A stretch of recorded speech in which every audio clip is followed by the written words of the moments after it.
Hi hello నమస్తే welcome back to Sundar learning hub channel. Today updates చూద్దామా. BRICS పర్యావరణ సమావేశాలు 17-18 ఆగస్టు 2020 న్యూఢిల్లీలో బ్రిక్స్ ఎన్విరాన్మెంట్ వర్కింగ్ గ్రూప్ సమావేశాలు జరుగుతున్నాయి.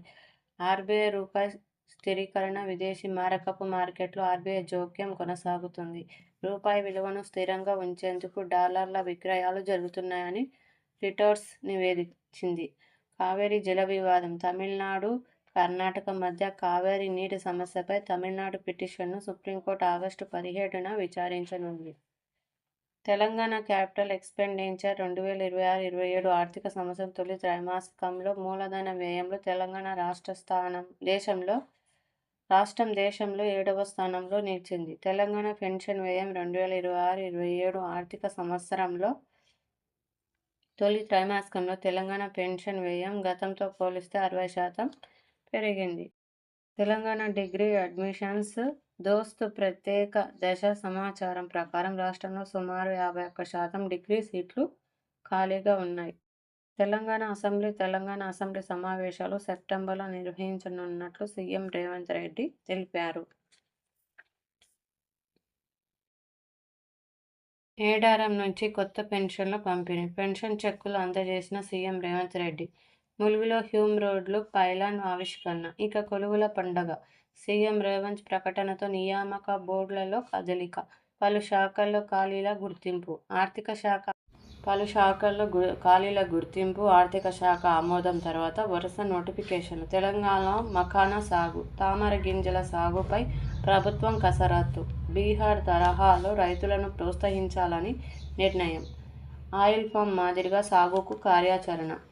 యూజీసీ నెట్లో తప్పులు. 3 సబ్జెక్టులకు re exam. English, commerce, sociology. Police శాఖలో 150 ఎన్పీఓ పోస్టులు. మాజీ సైనికులు, పారామిలిటరీ, రిటైర్డ్ పోలీసులకు అవకాశం. బీఈడీ ఫస్ట్ ఫేజ్లో 9,407 మందికి సీట్లు. 20లోగా కాలేజీలో రిపోర్ట్ చేయాలి. డిసెంబర్ నాటికి ఎలినినో తీవ్రం. చరిత్రలోనే అత్యంత శక్తివంతంగా ఏర్పడే ఛాన్స్.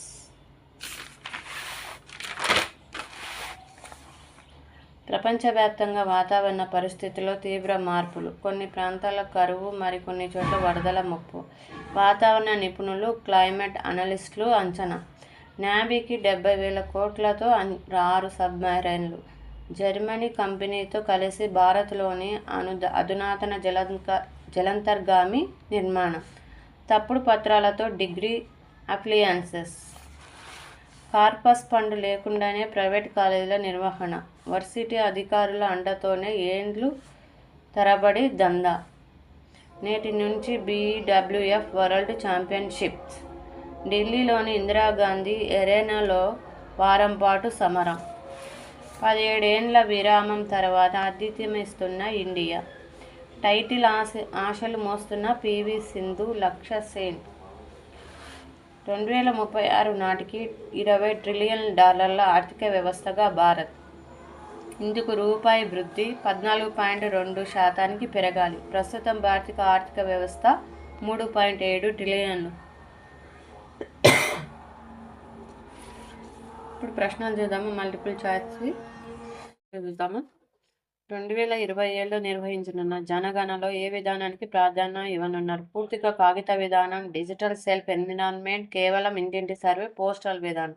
Digital self environment.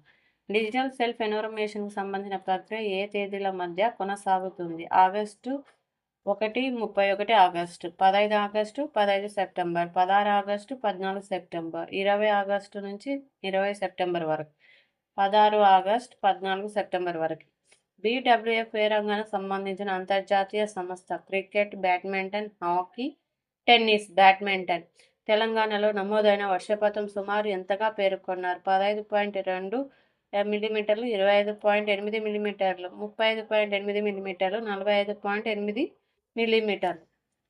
15.8 మిల్లీమీటర్లు కాదండి, 35.8 మిల్లీమీటర్లు. ఇజ్రాయెల్, ఇరాన్ ఉద్రిక్తతలను ప్రధానంగా ఏ అంశం ప్రస్తావించబడింది? వాణిజ్యం, ఒప్పందం, వైమానిక దళాలు, క్రీడా పోటీలు, వైమానిక దాడులు. ఈరోజు క్వశ్చన్స్ చూద్దామా. 5 క్వెషన్స్ మీరు ఆన్సర్ చెప్పగలరేమో చూద్దాం.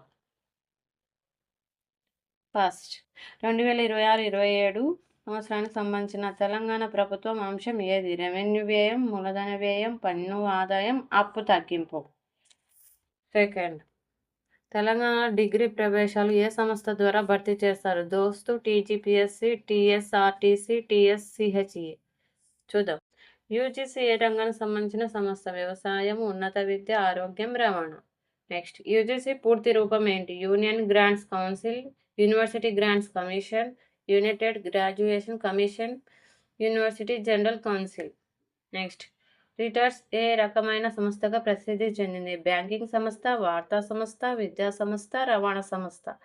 నా వీడియో ఎండ్ వరకు చూస్తేనే ఈ క్వశ్చన్స్కి మీరు ఆన్సర్ చెప్పగలరు. చూద్దాం ఎంతమంది చెప్తారో. సబ్స్క్రైబ్ చేసుకోవడం మాత్రం మర్చిపోదండి friends. Thank you. Bye bye. Have a nice day.